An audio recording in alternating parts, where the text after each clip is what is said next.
So, what's going on, peoples? I'm doing this video a bit different.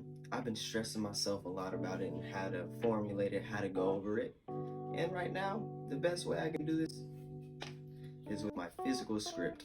So, today, we're going to be talking about the chakras. Now, I heard a lot about chakras. You probably heard a lot about spirituality and all that extra stuff. Really, I just want to get into the core concepts of the chakras, go into each one, explain what they mean, and get it going a bit. So, why don't we do that? So, I'm gonna start reading my script. You may think it looks weird or whatever, but it helps me think it's practice mode and I need to do it. So, let's get into it. The concept of chakras come from the ancient Indian spiritual traditions. Chakras are believed to be energy centers within the human body that play a vital role in physical, emotional, and spiritual well-being. So, it involves all of your body, basically just the certain aspects of it and how each chakra is somewhat located at a specific area. But there are seven main chakras, each associated with specific physical, emotional, and spiritual attributes. They are aligned along the central channel of the body, which is down, known as the Sushma Nadi. Now let's explore each one. Muladhara, root chakra. The root chakra is associated with our sense of stability, security, and groundedness. It represents our connection to the physical world, basic needs of survival, and a feeling of being at home. So basically with this chakra, it just makes sure we're grounded with our sense of reality and our sense of self. We want to be able to, feel right. It's located right down here, right where your junk is and all that extra stuff, but it's just a thing where that's very vital because of the physical fact that it's more of a baseline, because that's our base. Base things is needs of survival. So when it comes to sexual things, when it comes to food, to do things, it's all very base level things. So that's the root chakra. Swadhisthana, sacral chakra. The sacral chakra is in the stomach. The sacral chakra is linked to creativity, sensuality, pleasure, and emotional well-being. It governs our ability to experience and embrace new experiences and relationships. So basically, this one is just about more of an emotional level, the things that we feel, the gratification we get from those things and how it makes us feel in our soul and our mind. And really just takes a moment to think about how it can affect us on multiple different levels. Manipura, solar plexus. The solar plexus chakra. The solar plexus chakra is associated with personal power, self-confidence, and willpower. It governs our sense of identity, self-esteem, and ability to make decisions and take actions. So basically, just who you are, what type of person you want to be, as far as, how you stand out to people, how you treat people, how you govern yourself, and just how you move as a person. That's really what that one is, and that's really important for all of us to understand. When we don't have these things aligned, it can affect us in a lot of different ways.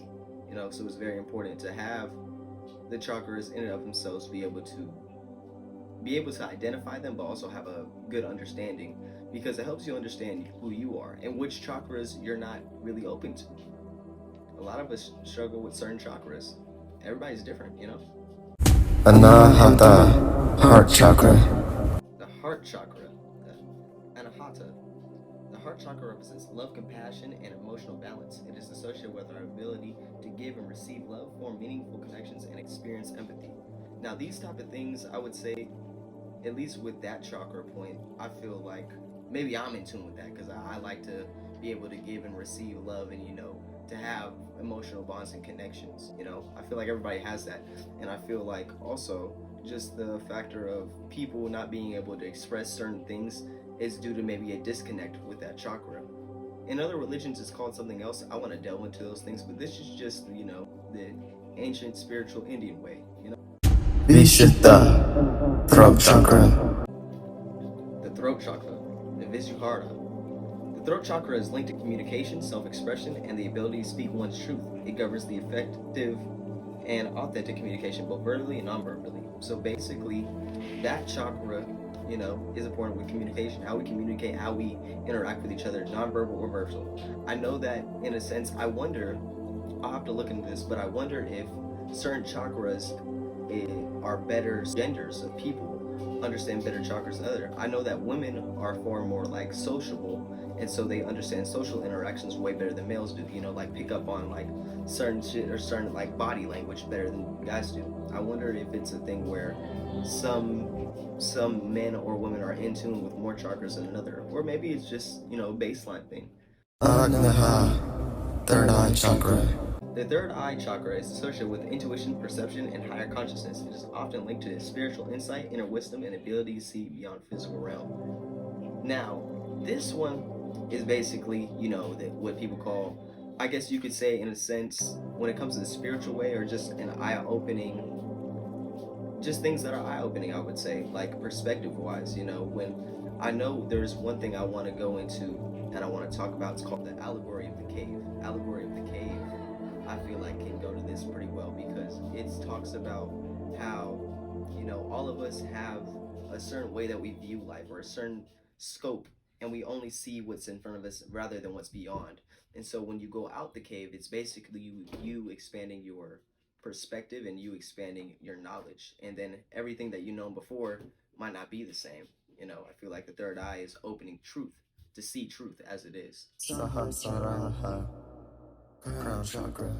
At the top of the head, the crown chakra represents spiritual connections with oneself and enlightenment. It is association with the realization of our true nature and connection to the divine or universal consciousness. Basically, just there's a belief in the culture that once you reach samsara, you break the cycle of reincarnation to where you are one with the universe, which I feel everybody want to be one with the universe. Everybody wants to get with the universe, you know what I'm saying?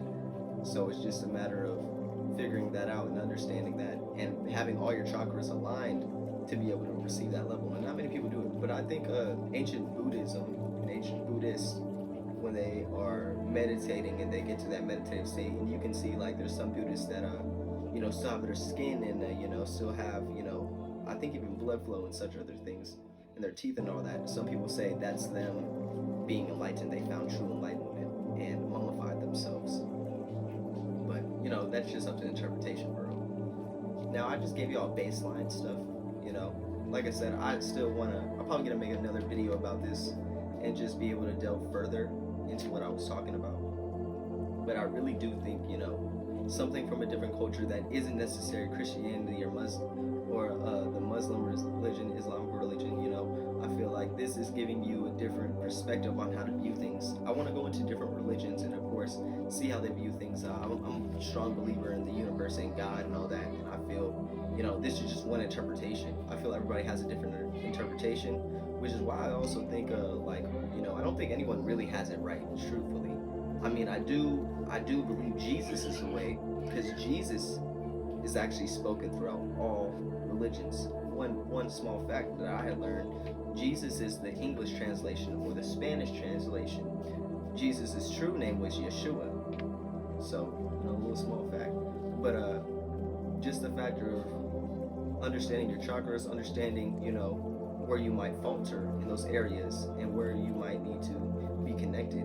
I feel like once we all have our chakras aligned, it'll be much easier to understand and respect each other. But yeah, I hope you guys enjoyed this video. I hope that, it was something a little bit different. Like I said, you're going to see me with these papers a lot. This is how I'm going to do my videos until I'm better at scripting, better at, getting with the camera and stuff. But I enjoy this. It's a start. So thank you very much, y'all. I hope y'all have a wonderful day.